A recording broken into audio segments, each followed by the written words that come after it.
swear solemnly swear that I will support the Constitution of the United States that I will support the Constitution of the United States and the state of Indiana, and the state of Indiana, and that I will faithfully, honestly, and impartially and that I will faithfully, honestly, and impartially discharge my duties discharge my duties as Culver Redevelopment Commission member as Culver Redevelopment Commission member of the town of Culver, of the town of Culver, according to the law and to the best of my skill and ability. according to the law and My skill and ability. There you go. Okay, you passed your first test. If you all can sign the middle line, there's 2 copies, one for you and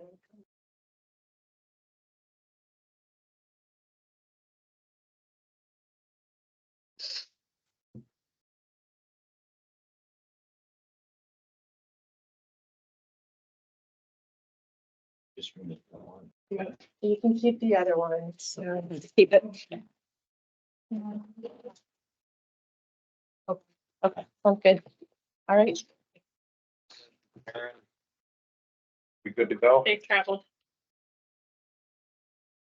Okay. Let's keep our customers waiting. It's 5:15. We're being recorded right now? Or you're being recorded right now? Yeah. Right, so let's start off then with our normal proviso that this meeting is being recorded. Your participation in this meeting is interpreted as your acceptance of your participation being recorded and broadcast on the Culver YouTube channel. I'd also ask you to please silence your cell phones. And let's stand for the, well, let's do a roll call first, since that's the first thing on the agenda, please. Ms. James? Here. Ms. Monroe? Here. Ms. Ricciardi? Here. Mr. Oosterbaum? Here. Ms. Schuman? Here. And I'm here. Okay, let's stand for the pledge. Please. Pledge allegiance To the flag of the United States of America, to the republic for which it stands, one nation under God, indivisible, with liberty and justice for all.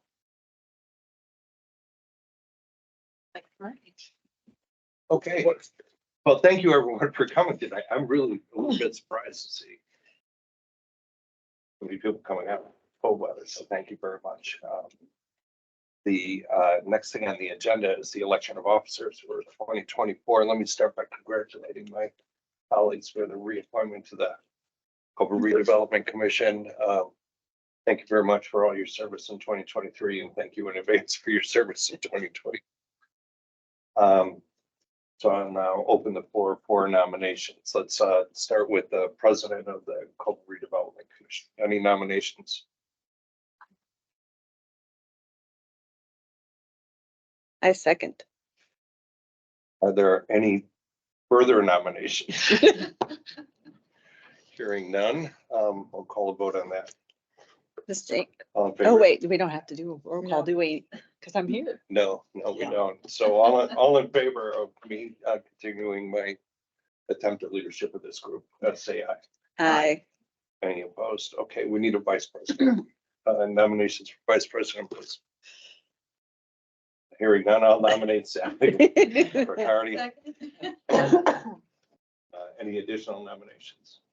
All right, all in favor of Sally Ricciardi as our vice president, say aye, please. Aye. We need a secretary. Sarah. Do I have a second? I'll second that. Okay. Sorry, Sarah. Any See me eyeing her? I was eyeing her. Let's see. Yeah. Any additional nominations? Hearing none, all in favor of Sarah Jones remaining as secretary of the Culver Redevelopment Commission, please signify by saying aye. I guess. Congratulations, Sarah. Thank you. Are there any other offices that we need to fill? No. Great. Well, then let's move on to the approval of the minutes. Everyone's had an opportunity to review the minutes from this meeting. Thanks again, Sarah, for putting those together. You're welcome. I myself didn't have any changes to them. They look great. Yeah, no Any other feedback from the team? All right, we've got a motion to approve and a second. All in favor of approving the minutes as presented for the December 18th Culver Redevelopment Commission meeting, please signify by saying aye. Aye. Opposed? All right, minutes are approved. The next item on the agenda is financial report for December, which we are not going to consider this evening. Karen had to run, and she went to double check a couple of numbers, so we will put that off until January. No, actually February, right? Okay. So let's go into old business, which is a Dunes update and discussion of traffic impact. Kevin Dante, our town manager, is going to help us lead us in that discussion. Kevin, I'll turn it to you, please. Thanks, Marty. I've been in contact with MACOG. They were, like everybody else, kind of thaw out up there. I was hoping to get the updated studies. I talked to them last Wednesday and Thursday. What we're looking at specifically, a couple questions have arisen. The first thing is dealing with 17, right? One of the major feedbacks, one of the major possibly criticisms is the fact that we don't have access, the Dunes does not have access to Highway 17. This is causing some concern. Two areas of concern obviously are Main Street downtown, moving from South Main into town, and also, as I said last meeting, Ohio Street. I think that those are going to be the two major pathways moving north. I think people will take Ohio Street going to Mill Street, turning towards the factory and heading out of town to the west to catch 17 to move either going west or even to bypass town and go to Plymouth. The second area is Main Street itself, moving a lot of Academy traffic, obviously through down Lakeshore up to Academy Road. What wasn't included last time, and this is one of the things that I've discussed with them, and this is one of the models that they're running for me. I asked them to take a look at the point where South Main meets Davis and branches into South Main and Ohio Street. That's going to need some redesign. It probably was in need of redesign before the Dunes ever was proposed, to be honest with you. Anybody that's traveled that knows definitely. What I want to find out from them, and this is where the difficulty is Ohio Street. We don't have a lot of data on Ohio Street. We had better numbers on Main Street. So they're modeling some data for Ohio Street for me. I want to know what we need to do down there. There needs to be some adjustment possibly to Ohio Street and at that juncture where Jefferson and Mill Street before that. So at those intersections, I want to find out what possible type of traffic flow we're dealing with. Same thing goes true for Main. I want to find out at Main and Jefferson what that four-way is going to look like there on that turn.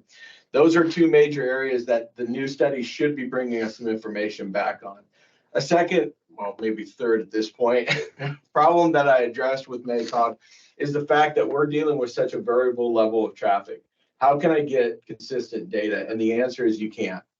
Quite frankly, it's impossible in Culver. July in Culver is always going to look different than December in Culver. And I think we can all agree January definitely looking different today if you take a look outside. What MACOG and I have talked about and what the reality of our situation is this. Everything we're presenting to you are models. I'm trying to find areas that are going to be possible areas that are going to need data studies, adjustments, so I can anticipate where our needs are going to be. Before this thing gets on the ground, we can give you probabilities. We can't give you certainties. This is going to show me where I need to take a look and put actual data collection devices down to find out what kind of adjustments we need to make in our traffic flow at intersections in terms of signage and maybe even with the roads. I don't know that yet. This is only going to provide me the data that I need to target areas for future studies. As this thing grows, so do we. I would argue the whole 17 issue is it's really simple. The developer doesn't own the strip of ground that connects him to 17. It's that simple. That strip of ground is owned by Medallion and the cabinet factories. That could be an area of future discussion is if the need arises, if the problem arises, but as of right now, that is off the table. We've approached the developer about it twice now, and we've gotten the same answer back pretty consistently. Marty's always said too, one of the things is we want to bring in people, housing, and we want people to move down Main Street.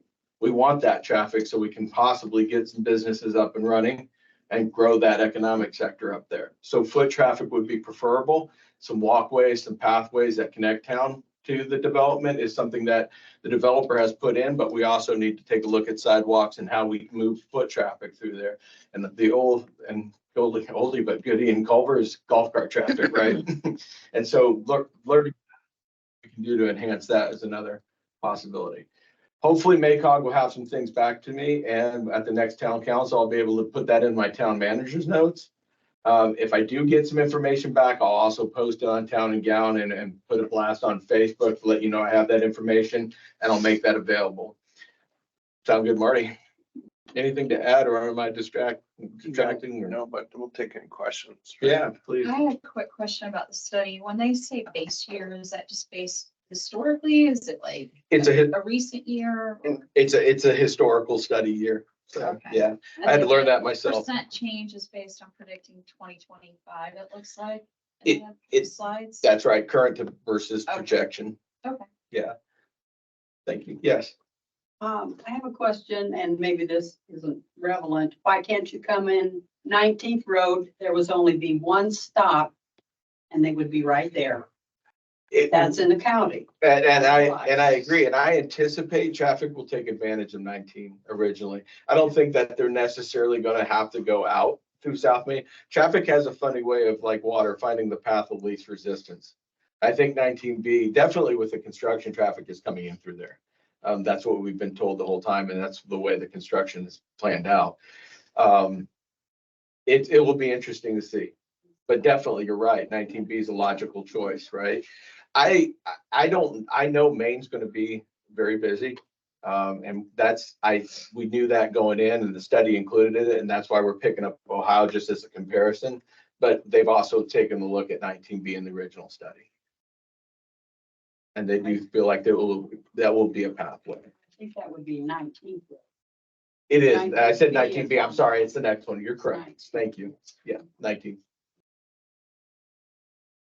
Will the roads be damaging to our sewer system, because our sewer system is 1940? And they're gonna be breaking down hey. Well, that's I'm why- surprised they haven't done it more. That's why they're trying to keep the heavy traffic definitely off of that's what we talked about with Ohio and Maine. There will be a new sewer line running down South Main. We're gonna pick that up and put that in new. I think that comes down to Garden Court is also a newer line coming through there. So we should be good. Everything that's going into the dunes will be brand new. So keep making sure that we hold them accountable, keeping heavy traffic off the roads is gonna be a solution to that.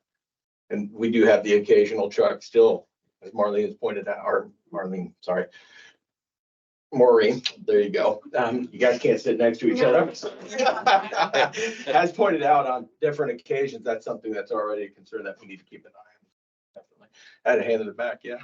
I believe you had mentioned possible improvements at the intersection of Main and Davis, where it splits into. Taking a look at that, yes. Yeah, what type of improvements are we thinking about? Or is that just, I see you smiling. I would love to tell you, if we really want to have fun, our superintendent of the streets, Bob Porter, would just love to hear me go on record saying it will be a roundabout, but it won't be. The question is how, I think that's going to need a widening there. And as well as right now, the way that that's shaped, the way that you come into that is something we got to look at. To be honest with you, I can't answer that question because I'm not a civil engineer. I'm not a designer, but I do know some. They're probably going to give me some Yeah, I think it suggestions was on that. one of like 2 areas in town identified in the 2014 comp plan that needed, where it was suggested by the engineers at the time as a potential intersection. And that's why we mentioned pre-existing, that it's already in need probably. So, but that's something we can look at together as we move forward and share designs and take a look at the best solution for that. it's just worth noting that we've had, 2 major projects that the town has had right on the same corner the past about 3 years. And I do recall you mentioning that previously, and I appreciate you bringing it back up, that you were worried about the storage area in that area too as well, and that's something that we looked at. Okay, thank you. So when does that get looked at? When do we decide what we're doing with With that? Davis Street, Yeah, yeah, I'm gonna get that. I think that's gonna be the next ask from MACOG, and then that's when we're gonna probably need to bring in some designers to take a look at that. okay. Once we get some traffic study up.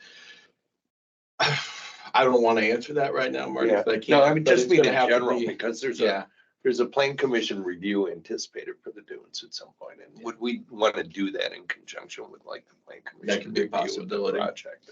We added an easement on Davis Street for the potential well project there, which I think tested fine. So Right, there's probably a little more room because of that easement. Bob has mentioned that. Yes. So, but it also complicates it because you've got a water line and, you know, like any utility, it complicates. That 10-inch engineering wells in there. design.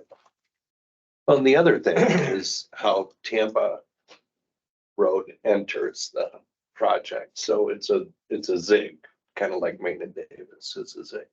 And that may be able to be straightened out It could be. into the project, could and be. that would be a safer intersection if we're able to do I don't that. think we have the same issue moving down on Wabash as we do with Tampa. Right, I think it's just there at Tampa. That's right. So I'd like to see that maybe a plan commission, figured out, can we do that or not, or in conjunction with the plan commission review. I think there's easements involved in that approach though. Okay. For the senior center there. Yes, there is. Yeah. And I don't know if they're, We had talked- we've got them if they're enforceable, if it's valid, if, We how talked would about, work all that. Jim mentioned something about, he thought we might already, but we'd have to take a look. I'm trying to remember what easement we did back then with work and South Main. But I think South Sorry, go ahead. Main, that type of road, I'm guessing we have 60 feet off the South Main as right of way. Just because that's probably starts off as county and then it comes into town when it becomes us, because at one point it wasn't us, it was county until we annexed down there. Although the residential side we would have had already in, I'd have to look, but I know there's some right of way there. From what I remember. Mentioning 19th, as we leave the, going down towards West Shore, that was some concern as we move through there. That's something that they did not include in this one, even though going back, they did note that I asked for some information on that. They did not, that will not be included in this one. But again, it's an ongoing thing. I would like to have them pick up an actual physical study on that one using some type of data recording device as we move into May and June, definitely this year. I'd like to get some real car counts on that street. While they're doing that, we may be able to pick up Ohio and Maine. That's the hardest part of this right now, is that there are so many variables. We have the year, time of year variable, and then we're projecting data in terms of count of cars. And when doing projections that way, too many variables add too many difficulties. So if I could get some really hard data, I'll be honest with you, I don't think I'll have that until the summer, because we want to measure the high point, not the low point. I mean, everything's fine if we measure in December. I want to know what July looks like, right? And so do you guys. So be patient. I'll keep updating you, but it's something that's on my mind. That being said, Kevin, so like this body, where our responsibility is for the TIF districts and the development agreement. So for the plan commission, they're actually approving the development itself. Is that correct? And then goes to the town council? That would be correct for tonight. And will there be public hearings for a plan commission meeting for them to hear, the plan commission members to hear any concerns that the public has? Or is this kind of considered that and they should be paying attention to kind of what the concerns? I really think are? they're trying, depending upon how it's the final design is, then they compare that to what the zoning ordinance looks like, and they determine what, what all the rules are and what they have to ask for. Or Okay. can they just follow the rules, and then they can just go ahead and build whatever, provided it's already within all the rules. I think the review says that they cannot move forward with a development like that without requesting something called a major plan subdivision. And a major plan subdivision would be something that the plan commission would review in a public meeting and have to vote on. There are two areas specifically that Steve has mentioned. That would be the first one that they're going to have to bring in. They have to comply to the major subdivision ordinances. And the one thing they're called, I can never get it right, condominium regimes. So there are, that sounds so evil. Condominium regimes. These condominium regimes follow different orders in terms of the, on the variances, but there are going to be some variances. I think Steve was anticipating. Okay. So, but be assured that, and I've talked to Steve several times, anything that would normally need a variance or to be put in front of BZA plan or anybody is going to follow suit. Okay. There's no special acceptance. We'll have to start. They do have to start with the TRC. Yep. That's where the process will start. So, and everything that we would do here is contingent upon all of that going through. Not contingent, but they would have to do that in addition to, so. So if we vote on a development agreement and let's say there is some kind of problem going through BZA, The TRC. development agreement stipulates that they have to get through the rest of the hoops. Yeah, that's what I'm. I think there's three components to it that we're vetting them through. And this is the way that I like to think about it. The first column, if you will, is the economic factors. And that's the development agreement to some degree in the bonds. The second column that I've been kind of operating on is the legal, the easements, the variances, and that's going to be future as they go in before the Plan Commission, the TRC, and making sure they're in compliance. And then the third component is the engineering, and that's where Midwestern has been helping us out. All three of those have to check the boxes, and any one of those don't, it stops the project. Speaking of development agreement, do you have an update for us on the development? Town manager's notes. Development agreement is in, and we do have a signed page from the developer. So they have signed off on it. We're bringing it in front of you. I'm going to do two things. Number one, probably tomorrow morning over a cup of coffee, I'm going to publish it. But I also had a suggestion that was excellent, that many people don't use online sources. So I'm going to send an email out as well as probably put it on Facebook that I want to put a copy inside the public library. I'd like to set that at the reference desk so people can go up and actually physically look at it and read it. I think some people, I'm a bibliophile, I like paper. So I think people prefer that. I also have a copy here. You're more than welcome to contact me, stop in. I'll set you up right here. I'll even give you a cup of coffee and we'll sit and read it. But please, I appreciate that suggestion last town council meeting and something we'll do. So it's signed and ready. We read it during the town council. The agreement is favorable. It is going to, I think it is responsible. It does generate income for the CRC for future improvements as we grow into this. And I was happy that I was just happy that the developer didn't have another small edit.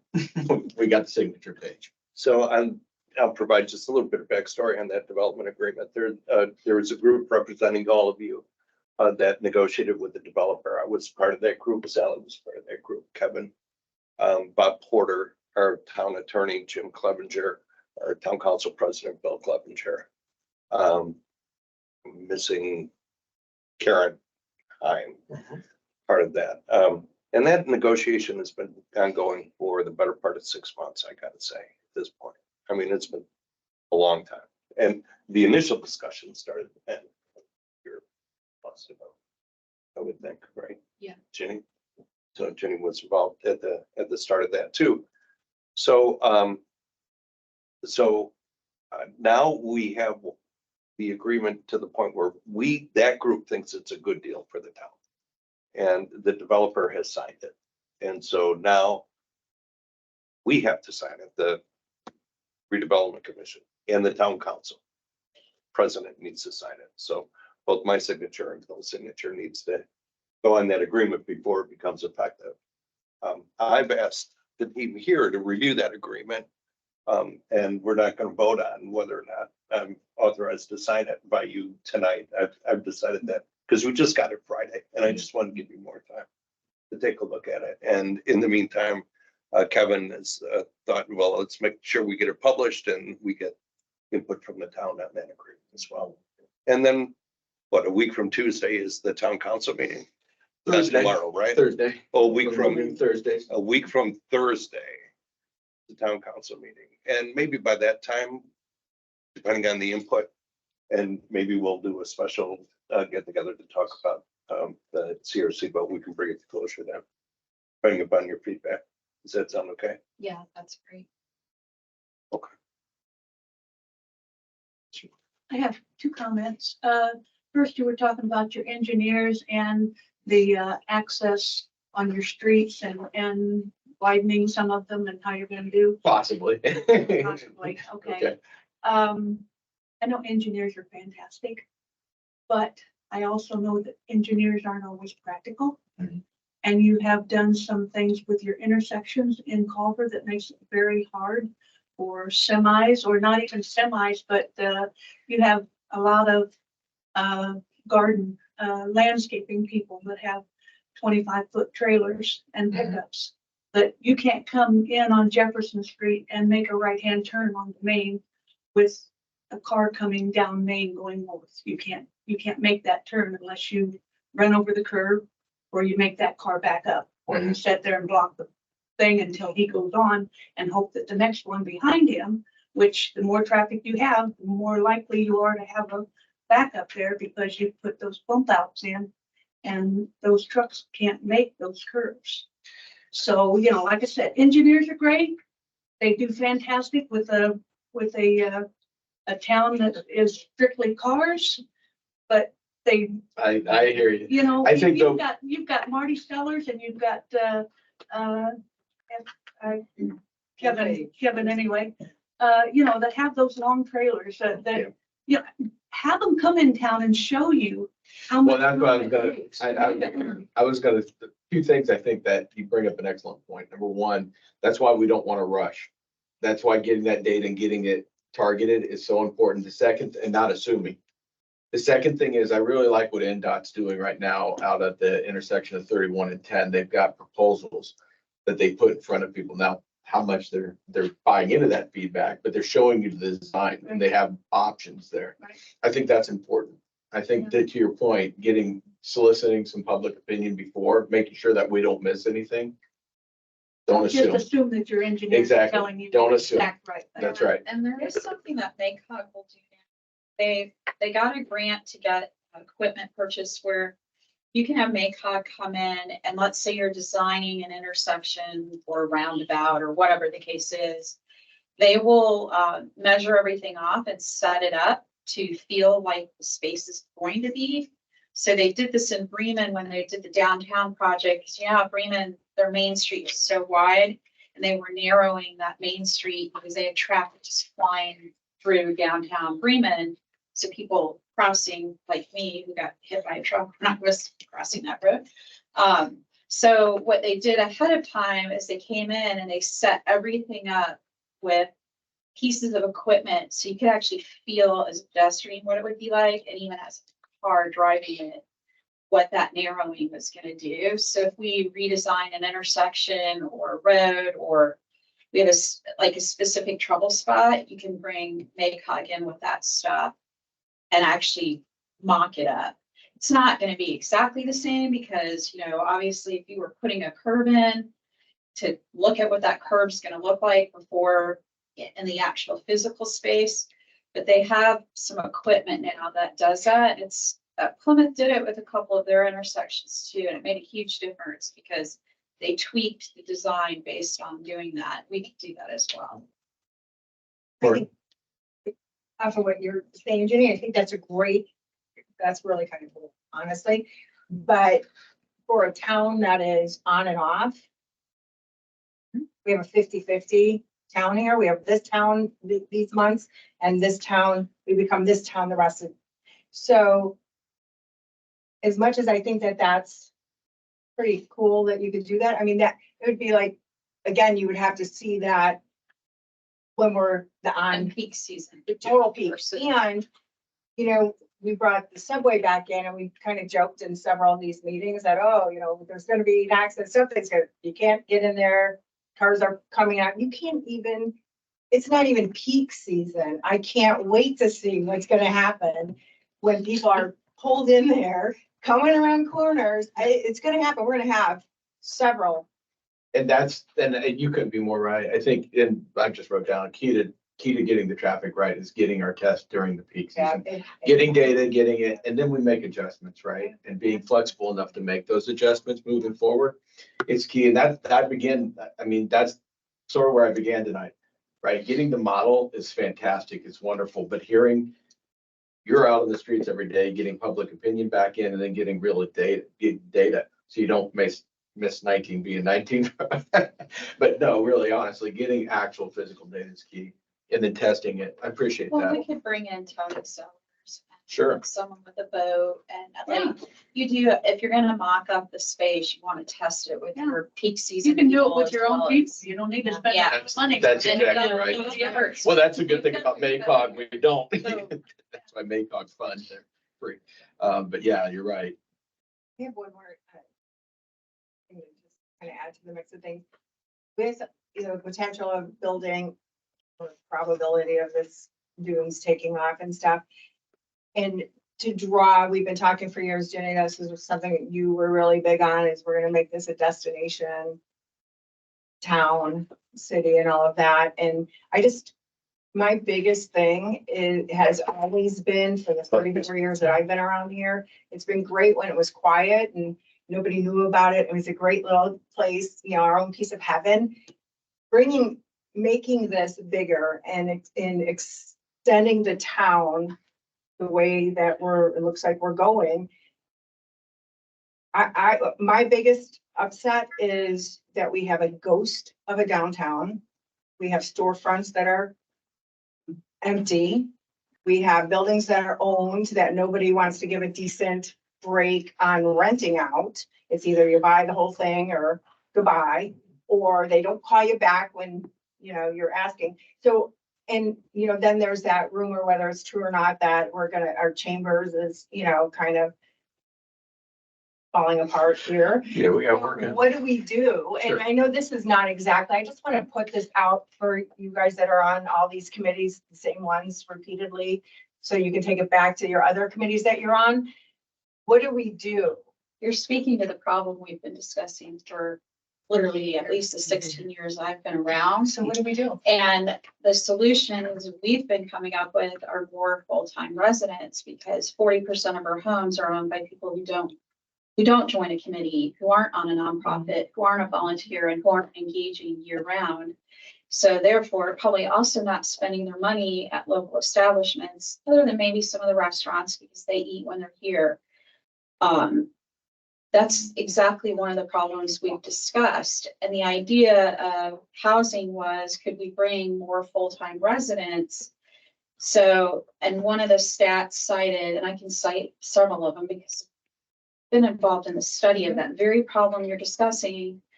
In the 80s, when I was a kid, and maybe you were a kid, although you're probably younger than me, 95% of faculty and staff at both schools lived right here in town. Today, less than 40% of faculty and staff live right here in town. Why? Those full-time residents who are engaged enough at the school, engaged in coaching, engaged in students, engaged in, the things you want them to be, can't really afford our housing anymore. So the idea was, can we create more housing, change inventory and stock to bring more full-time residents back to Culver? So if you were part of the Stellar Initiative, we called it Stellar Town Year Round, and year round was referencing bringing in year-round residents, because we do have a catch-22, and that we're this amazing tourist town because we have this lake and Culver Academies and these cool things people come to visit. And also building that economy, it bites you in the butt, because a lot of people just want to come here on vacation here or visit their kid here. So you not only have the tourism, but you also have the helicopter parent that didn't exist when you and I were kids. Yeah. The parents didn't buy houses in town and live in town. Even Like when I they went to do college, I today. didn't buy any when I was going. to Right, school. now they follow the kid to college even, so. And they keep rotating the house every It's 6 just years. a huge Yeah. dynamic that we have to deal with. So that, and several of you have been involved in these committees too, and many, many other people. That was the solution we came up with. And it wasn't just housing, it was also, well, let's also improve the quality of life so that people actually want to live here year round. let's also try to attract those remote workers that have increased in the US because of COVID and whatever other reasons. Let's see if we can get them here full time instead of just at random. See if we can get some But I people, also- sorry. I totally get that, but I also understand that we, as this town offered way more 20 years ago, way more 30 years ago Yeah. than we are. I mean, and a lot of things are, you know, probate, whatever, these things. And you talk to the kids around, I talk to the kids on campus and in the community myself. And, you know, where do you go when we really don't have an inside of the town to rebuild, to entice people to stay here, shop here? And it becomes a cart, I think it's a cart and horse thing. Yeah. You can put the businesses in, but if you don't have the people, or you have the feast and famine model that we do, it becomes hard to sustain those businesses. Talking to 10 kids at community, not a one of them live in town. We don't have to attract new people. We just got to bring back some of the people that had to leave because the housing price is driving up. So it's, if you want a fire, you need wood. If you want a business, you need people. So we got to start bringing in. And we're doing a lot of full-time that. residents. So we are. Actually, We are. you know, we invested in the internet. We spent $500,000 last year, you know, to get the fiber in here. And that can attract remote workers, that can help businesses. We're putting Can we the, attract more businesses to employ people? We have empty houses all up and down the street. We're talking about a field full of empty houses. Maple Ridge is half empty, but we're not giving them anything for employment. you I know, know, I worked many years when they worked to get one factory here. All right, that gave employment, but many of those people aren't living in Culver. so No. a couple of things I'd like to respond to you on that point. And I appreciate your comment. One is that the Dunes project is 2/3 rental. So of the 300 front doors, 200 of them Rental. are rental. 2/3. And the part-time residents of this town, they're not renting. Okay, how They're much buying. is, So this is housing for full-time. And the parts that you can buy, the standalone homes that you can buy are in the later phases, are in phases 3 and 4. The first 2 phases are the rental phases. So we're building this for full-time residents. they're not coming here because the rent is too high. Are these gonna be just as high as everything else It's is? comparable to Plymouth, What's comparable? the rents. So 2-bedroom for 1,000, 1,200. So it's $600 per person. That's, to me, For a it's not month. comparable. But that's what it's in Plymouth, right? It's no different. That's what rent is now. Mhm. Yeah. It is, Plymouth because has there's a lot several of things factors. closer in A lot of proximity for employment. living. And that's my second point I wanted to get to. Right or wrong, the model, we believe the model has changed. That's what the economic development experts tell us. That people used to go places for a job and then they would find a house next to their job. Now they find a place where they want to live and then they look for work after that. That's the new model. And we're You not have to doing attract anything. people with parks and trails and a quality of life, a good place to live. And they'll say, yeah, you know, I want to live there. Gee, what can I do for groceries and beer while I'm living there, right?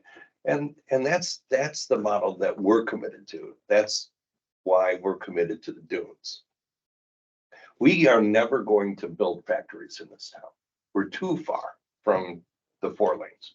We're too far from 30. We're too far from 31. Yeah. it's Nobody hard get wants out to on come and 10. build a factory here in Culver. We're gonna have to make it go on a tech economy, on a service economy, on a remote worker We're economy. almost landlocked, to be honest with you. I mean, when you look at 10 and 17 and those wagon trails, those curves, nobody wants to hit those with semis. And retail's tough, and especially in a seasonal town, it's even tougher, right? Amazon is getting, and retail isn't just hard in downtown Culver. All these small towns have trouble, right? even when they have full-time residents, they don't have 40% of their housing stock owned by part-timers.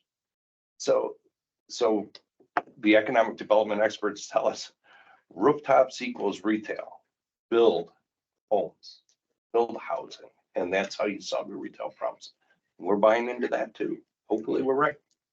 The other thing we hope it does too is existing homes that are now selling at that 180 price point, that would probably be half that in any other town. By increasing the inventory of available housing, that hopefully it will bring down those homes pricing and more people can't afford those. But there's the fear though that helicopter parents will be buying them up before anybody can do anything with them. And there's nothing we can do. Realtors buying. And there's nothing, you can't control that. You can't control that unless you create a, what's that? We could go down this road. Yeah. Yeah, could. yeah. We have many years. We probably should move on, but hold on, I guess we're not moving on. You, sir, please. So yeah, when I was here in October of 22, we were talking about 200 units.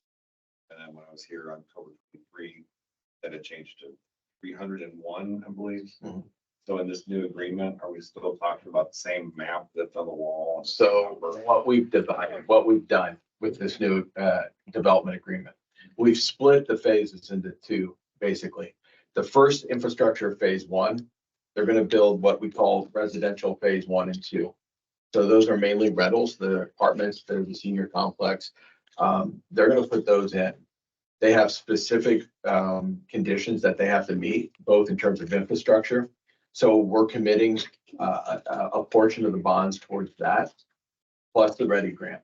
That's gonna put in, the Ready grant is earmarked for the water and the sewer only.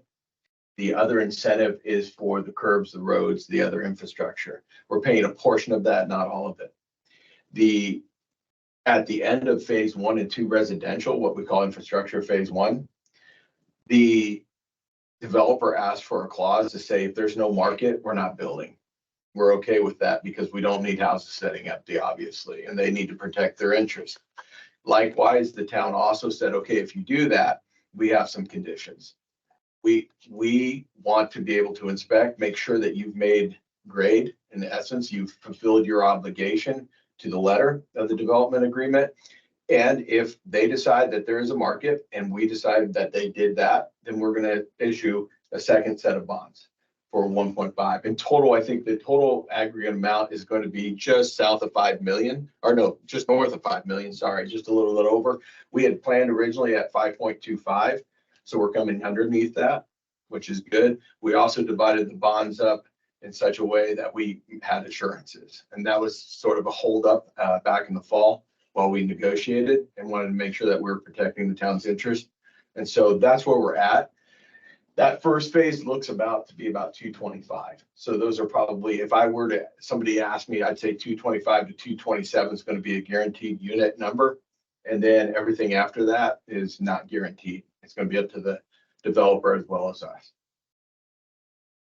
Kevin, does it still break down the same way that you gave a couple months ago? 122 apartments, 20 senior living facilities, 24 condos, 24 sold condos, and 20 duplexes. You got me on my memory, but yes, whatever's on the website. I don't think we've changed units, Mark. No, and it's also in the development agreement, but no, it hasn't changed. Yeah.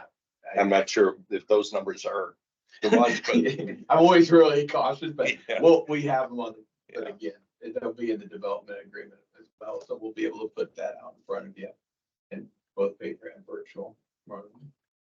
In that development agreement, is there anything that stipulates that in no circumstances is any of this government assisted housing? I don't think we had to put that in there legally because Collins is definitely not, he's in for the market development. It's in such a way that there is no government money coming in at all that they've disclosed to us, other than the Ready grant, which was the grant. This is not assisted. It doesn't work like So I'm gonna say no. through ICDA. This is not tax credit.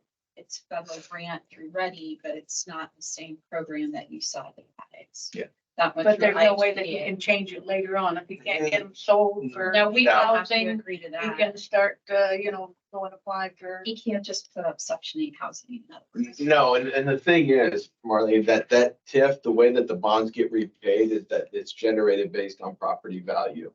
And so there's an incentive, he doesn't necessarily have to drive them and rent them, but there's an incentive that property value stay.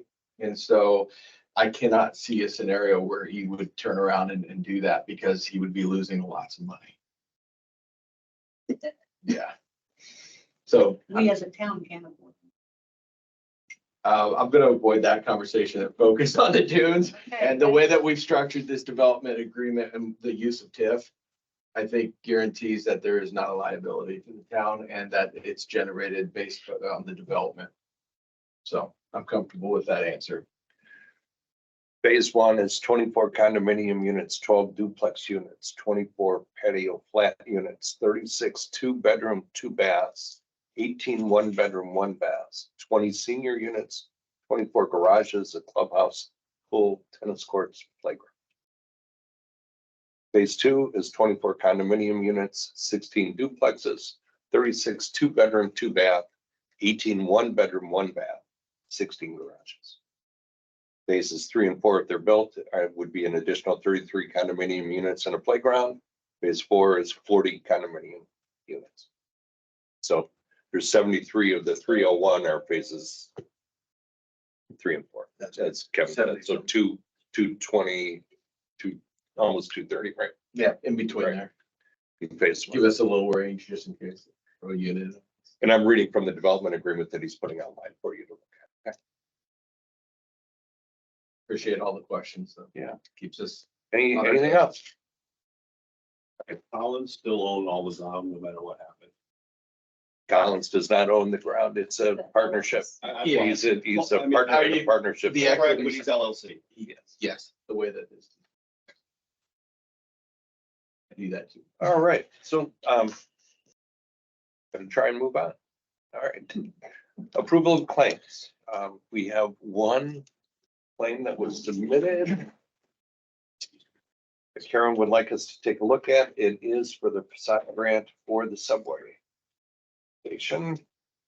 Subway sandwich shop, B&T Express has submitted the invoice for the previously approved grant, right? Yeah, it's the same amount that we approved. And that looks all right? Yeah. I'll entertain a motion then. Motion to approve the claim. Okay, all in favor of approving the 23,529.40 for the subway facade grant, please signify by saying aye. Aye. Any opposed? And our claims taken care of. Okay, let's open up public hearing. I love public.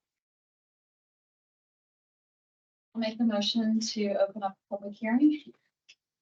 Do I have a second? I'll second. Thank you, Sally. All right, all in favor? Sarah, did I say Sally? Sorry. All in favor of opening a public hearing regarding adoption of an amending declaratory resolution, please signify by saying aye. Aye. Any opposed? Okay, so, public hearing is your chance to weigh in on, some resolutions that we are going to consider following the closing of this public hearing. There's two of them, actually. The first one, and I'm not going to read them word for word to you, but I am going to describe them to you in some detail. So, there is some legalese at the beginning, and then I'm going to try to translate it into English.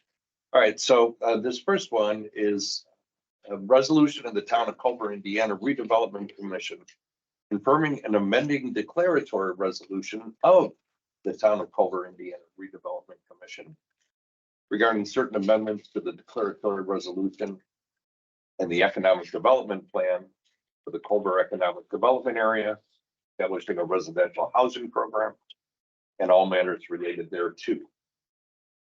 So let me try and translate that. On December 18th, which was our last meeting, this commission approved an amendment to the declaratory resolution. And what we essentially did is we took the parts of the town that we designate for economic development, and we expanded those areas to include where the dunes would be built, where the storage next to the dunes is going to be built, where the Subway sandwich shop is, and where the storage is being built up by the paddocks there off of 10.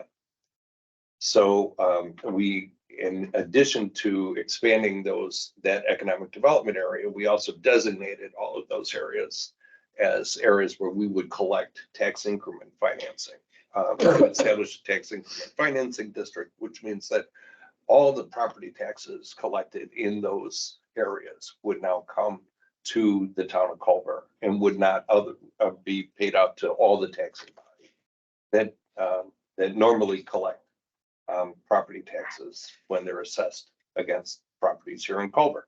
Those entities would be the county, the township, the library, the recycle commission, the school. And in addition to the town gets about 40-something cents of every tax dollar. The 50-something cents goes to the schools in order of size, right? Goes to the schools, goes to the county, goes to the library, goes to the township, goes to the recycle. That would be the groupings, okay? So that's what we did. And then in addition to that amendment, we also, in order to collect the tax increment financing on the dunes, we had to do something called adopting a residential housing plan. That's because now tax increment financing can be applied to housing projects. So we're following the statute. So we did that, and then on the 19th of December, the day after, the Planning Commission affirmed what we did, and then on the 28th of December, the Town Council affirmed that same resolution as well. So now it comes back to us for final action, and so we have a public hearing before we take that final action. That public hearing is now open, and you are invited to weigh in. Yes, sir. So I appreciate your explanation. I just want to make sure I understand the subway expansion area and the northwest storage expansion area, be separate locations from the dunes housing project. Yeah. They are not additions to the dunes No, housing project. no. The subway is the street that was not previously part of our TIF district. And then the northwest storage area is that property just north and west of the paddocks, where you see some construction going on. That's going to be more storage, kind of akin to the storage there off at 10 by the liquor store there. Okay, great, thanks. How long did the TIF district last? 20 years. In this case, right? 20, am I saying it right? 20 years for the 25 residential, years. 25 for the executive storage. Or commercial storage, yeah. Thank you. Thanks for saving me. Don't worry. I'm getting the bonds and the tips for a moment. Same TIF district? You have two TIF districts? Yes, there are different areas within the same TIF district. That's right. They would be included in TIF 1. Yes.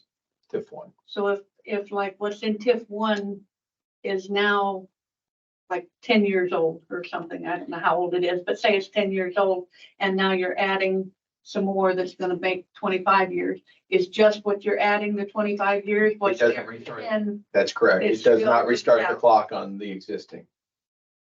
Does not. Yeah, the ones that expire, you'd have to redo them again if you wanted to get another. So if it's 10 years old and it's expiring in 15 years, like it's a commercial property, not TIF, it's still gonna expire in 15 years. Even though these won't expire in that 15-year period. but you can renew them, is that what you're saying? Like when do we start, when does the school, when does the township, when does the? Usually you Towns don't are getting those- necessarily renew them because unless the assessed value is gonna go way up. So like you would go ahead and release it. Unless you're gonna develop that property again somehow. There would have to be, to make it worthwhile to put it back into a TIF at the end of a TIF. There would have to be development that's going to happen post Yeah. that allows for that increment to grow again, which is highly unusual. Usually by the end of a TIF, that property has reached its maximum value. It's been recaptured by the CRC, and we call it, I like this term that I've been reading, they release it into the wild for your overlapping tax districts again. And I think it's sort of a lot of towns, people think that's the responsible way of doing it, to return that once it reaches its maximum level.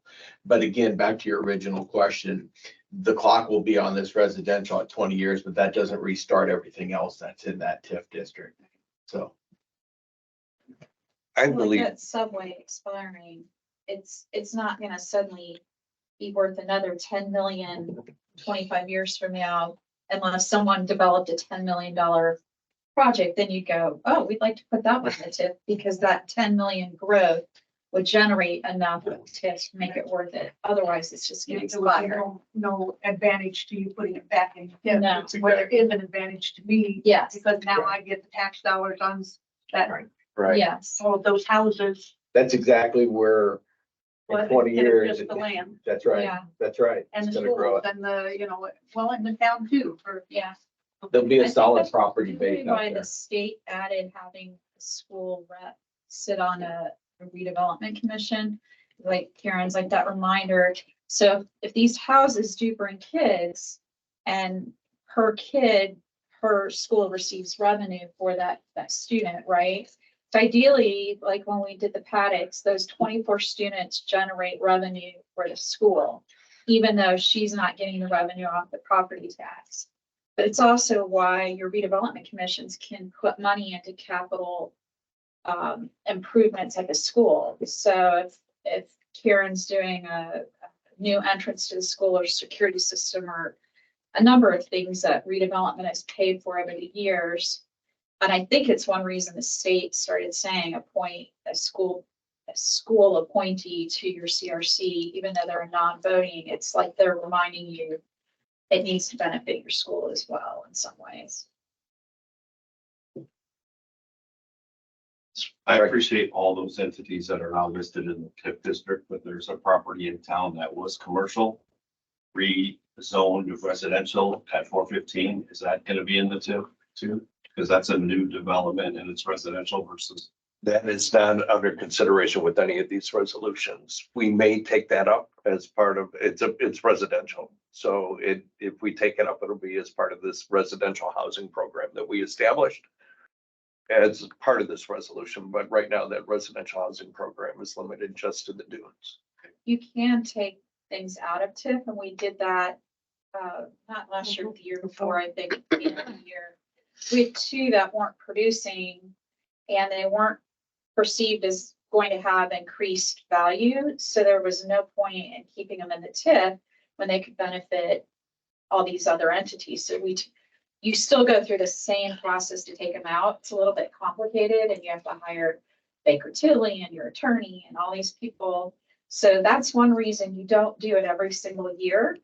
This board was heavily criticized for not assessing these TIF areas every single year. But every time you put together all these resolutions, back, et cetera, you're paying an attorney and you're paying a financial consultant literally thousands of dollars. So when we did an assessment in 2022 of all of our TIF areas, we hadn't done an assessment in probably 11 years, Sally, I think it was. We spent close to $30,000 to save $2,500. That's why you don't do them every year, in case you've got someone in your ear asking that question. 2,500 a year, so we'll break even and Right. So, and I only put that out there because there was a lot of misinformation about the fact that, oh, you're supposed to do these every year. No little town like ours can afford to do them every year. You take a look at, you know, the information you get from the tax, from the county, take a look at that and make sure everything appears to be in order, that they haven't left a couple off. But beyond that, financially, you can't afford to. And the reason those two that aren't near the dunes got added, it's like if you're gonna go ahead and create a TIF area or add look at everything and go, are there any out there that we should be adding? Because otherwise you're gonna be doing this again next calendar year. And you miss the opportunity to capture that increased value. So you want to kind of get these before they actually build, because then that could really benefit. But if you don't put it in until it's long been built, 5 years later, you stick it in, it's not increasing in value enough to make it worth it. And a lot of times with a development like this, you have a lag. You have a 3-year lag where the building's going on, it's already on the clock, so to say. So you want to get them in, try to capture that as soon as possible. Are there any other comments for the public hearing? Yes, sir. So the tip of this that relates to the dunes, and that beaches on them, that year will extend into the nearby neighborhood. It is just that exact property, but it also includes the executive storage, what was called the executive storage, which is across from the cemetery, south of the cemetery.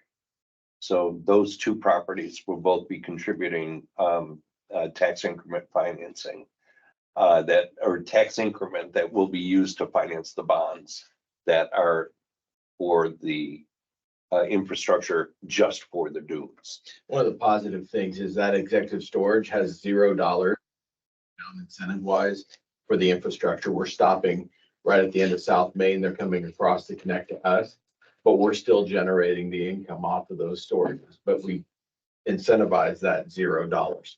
All the incentives are going towards the residential only. So it was kind of a nice pickup.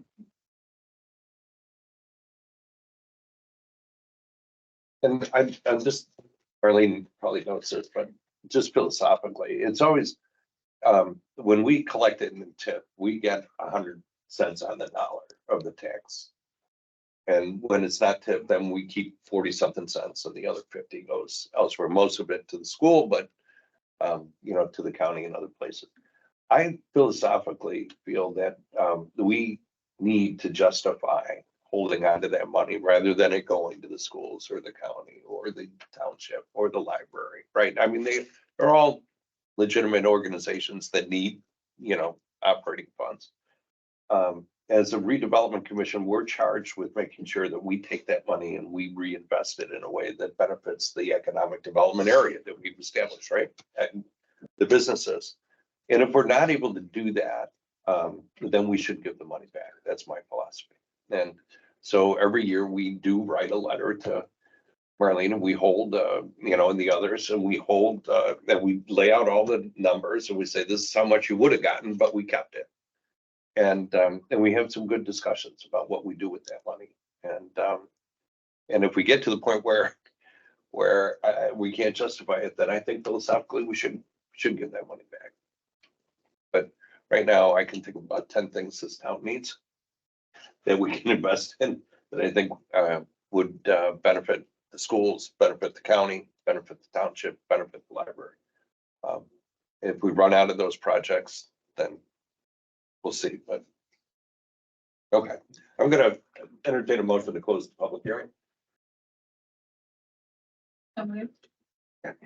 Okay, all in favor of closing the public hearing regarding the adoption of an amended declaratory resolution, please signify by saying aye. Aye. Any opposed? Okay.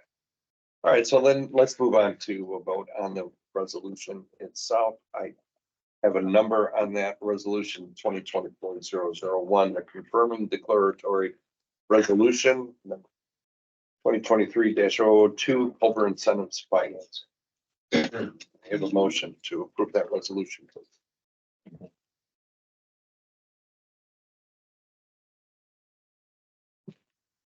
Fair enough. That resolution. 001. Yeah. Do I have a second? I'll second. Any discussion? Hearing none, I'll call for a vote.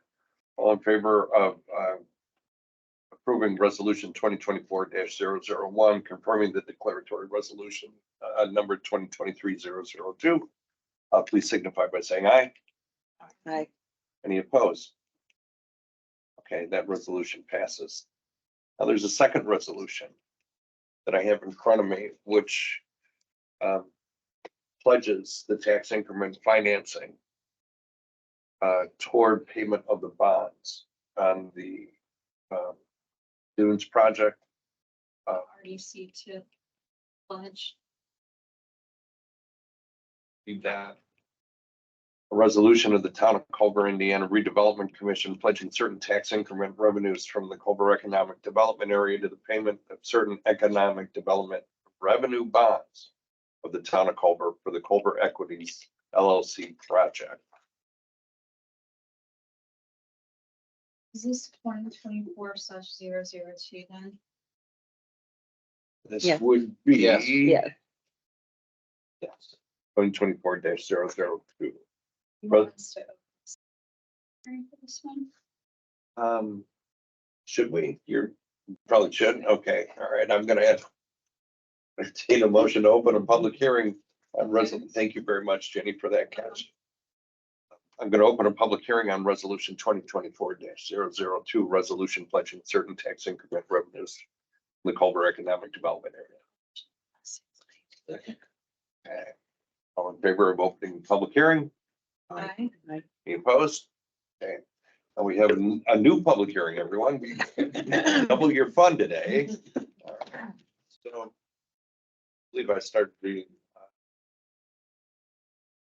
beginning of that. What we are doing is pledging tax increment that we are collecting for the time specified in the bond ordinance agreement.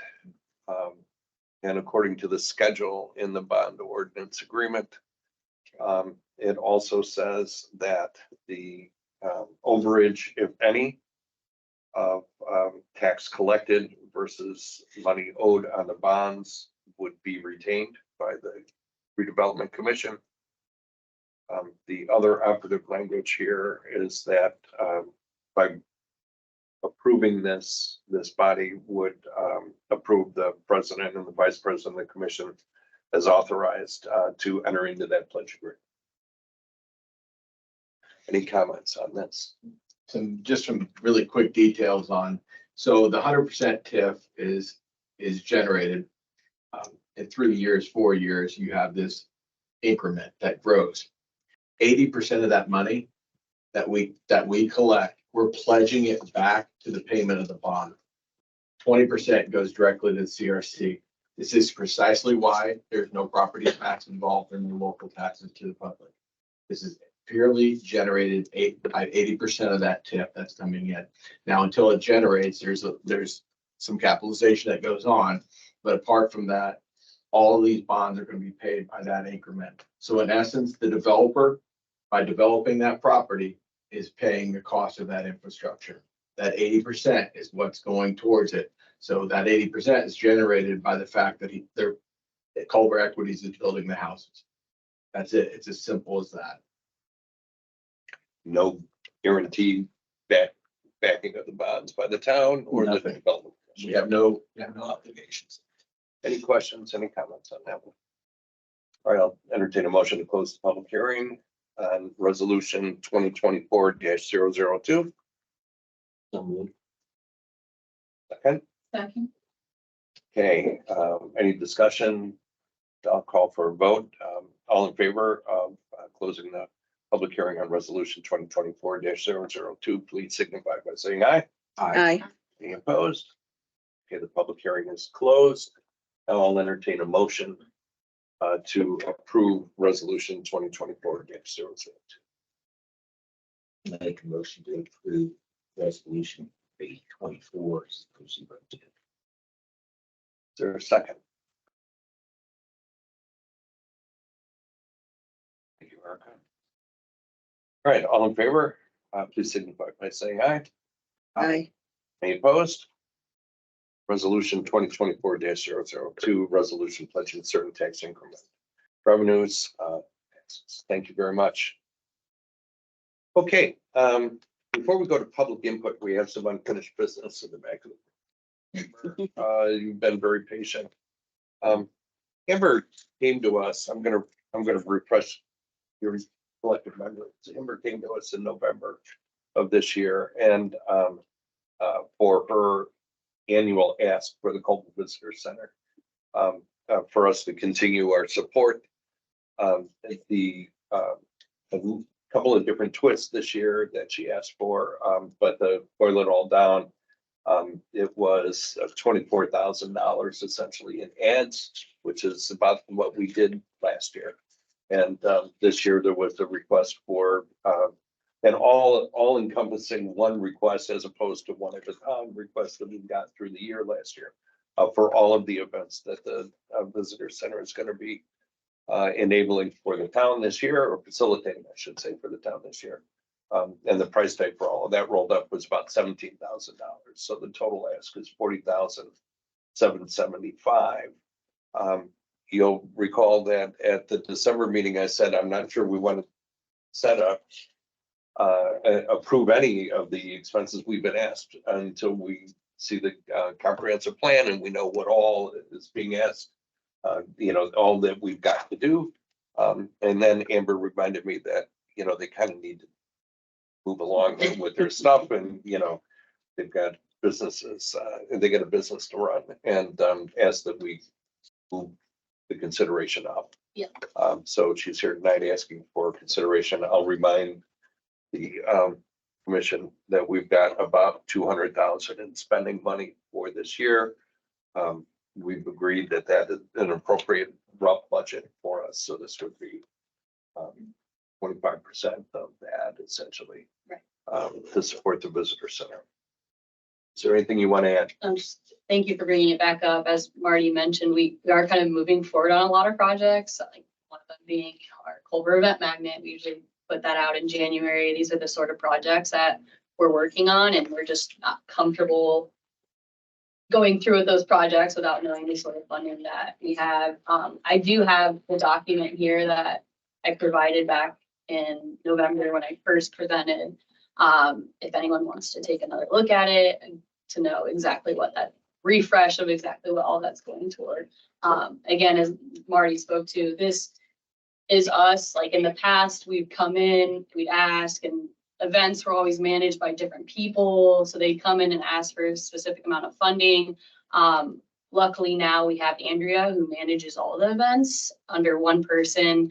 It makes it way more clear. So we're able to kind of give a better overview of everything that's going on and combine all of that with the projects and events that the Culver and Lake Maxicogee Visitor Center is putting that funding towards. So instead of having us come in here all the time and just asking, I think it gives a good overview of everything at once. But again, this breaks it down if anyone wants to see that again. And we actually don't put forth the money until we see the receipt. So Yes, exactly. We do the project and then we bring in the invoice directly to Karen, and that gets paid directly to that company or vendor. So it's another pledge.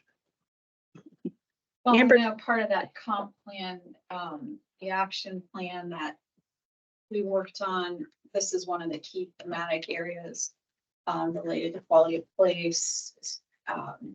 Even hiring an event coordinator, I think was an original goal that came to fruition in the year that comp plan was going on. I think it was mentioned as a high priority in pretty much every category. And luckily what we're doing for visitors tremendously benefits our residents.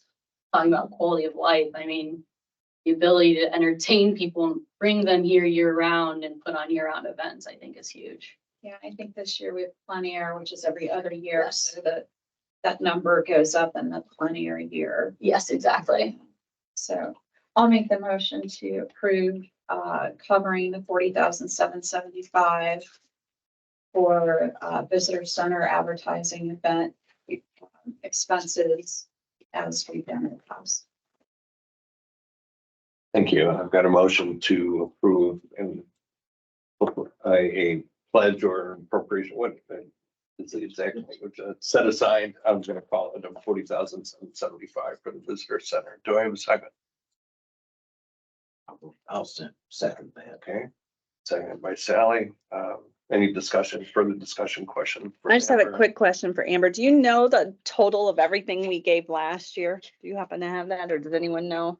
Karen, right? So I do know, so for the event stuff, right, it's all over the place because Yeah. like before we acquired Andrea, like we didn't hire on Andrea until March, for example. So, I do have that number, so the total for just the projects alone is only $150 difference. Okay, So the event portion, it's a little bit different because different organizations, like the chamber used to do the events and so how I don't really have the numbers as to what we would contribute to them in the past.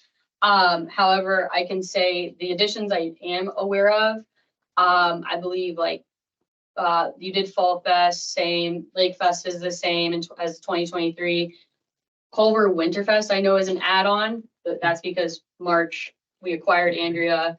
For the paint out, obviously that wasn't in 2023 because it's a biannual event, but in 2022, it was 5,000. okay. It's just an increase because, you know, everything's increasing a few Yeah. years later, so. And we were able to stretch our ads a little bit further with that extra funding. Thank you.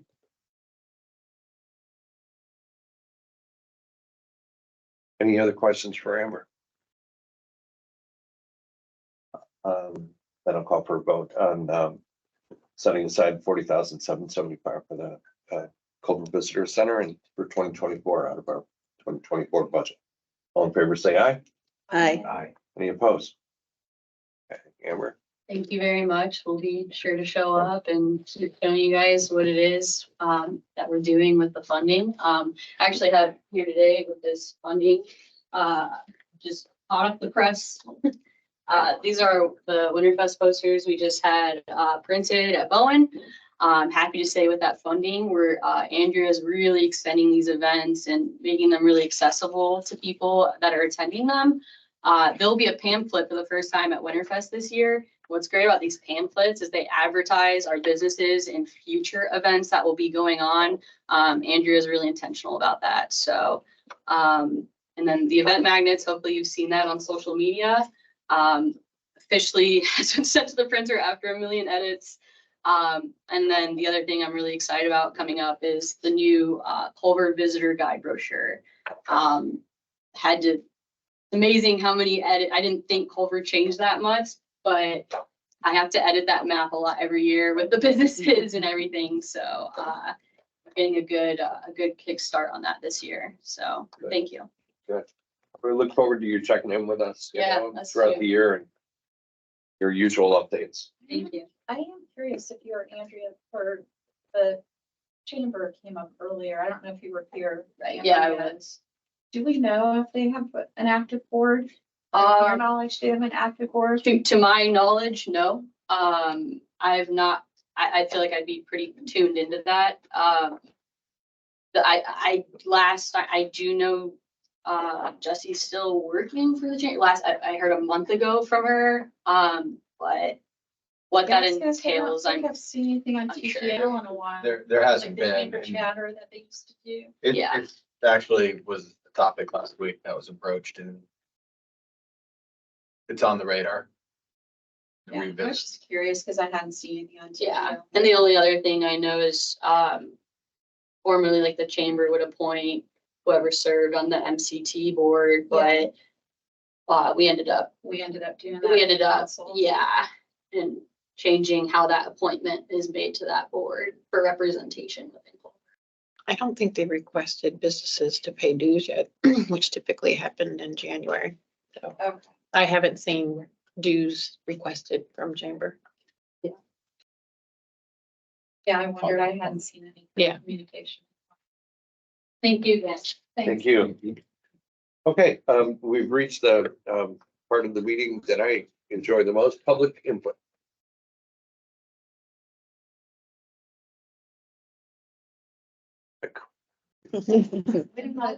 Worn you down. We both tapped you out, huh? Totally worn you down. Remember input. Thank you. Thank you. Ginny, I'll start with you. Member input.